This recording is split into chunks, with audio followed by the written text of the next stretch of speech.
నమస్కారం అండి. నేను మీ పేదవాడు బ్రాకెట్స్‌లో రిచ్ మ్యాన్. రీసెంట్‌గా నేను మలేషియాలో ఉండే క్వాంతన్ అనే ఒక ఏరియాకి వెళ్ళానండి. అక్కడ ఒక హోటల్ తీసుకున్నాము. ఆ హోటల్ రూమ్ నుంచి సముద్రం వ్యూ ఇలా కనిపిస్తుందనమాట. అలా పొద్దున్నే లేచిన వెంటనే సూర్యోదయం, ఇంకా సముద్రం.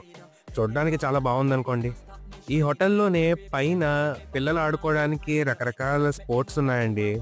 సో, పిల్లలతో వెళ్తే మంచి టైమ్ పాస్. ఆ రోజు బైకుల పోటీ అంట. ఎన్ని బైకులు వెళ్తున్నాయో చూడండి. మొత్తం రోడ్ అంతా ట్రాఫిక్ జామ్ అంటే నమ్మండి. మొత్తం వందల సంఖ్యలో బైకులున్నాయి. అక్కడి నుంచి అలా మేము బీచ్ దగ్గరికెళ్ళాం. బీచ్ దగ్గర ఒక అంకుల్ ఇలాగ అందరిది బొమ్మలు వేస్తాడనమాట వాటర్ పెయింట్స్ తోటి. ఆ రోజు రాత్రండి ఫైర్ వర్క్స్ జరిగాయి. వీళ్ళు ఇలాగ ఫైర్ తోటి ఆడుతూ ఉంటారనమాట. ఇతను చూడండి ఎలాగ నోట్లోంచి నిప్పులు కక్కుతున్నాడో డ్రాగన్ లాగా.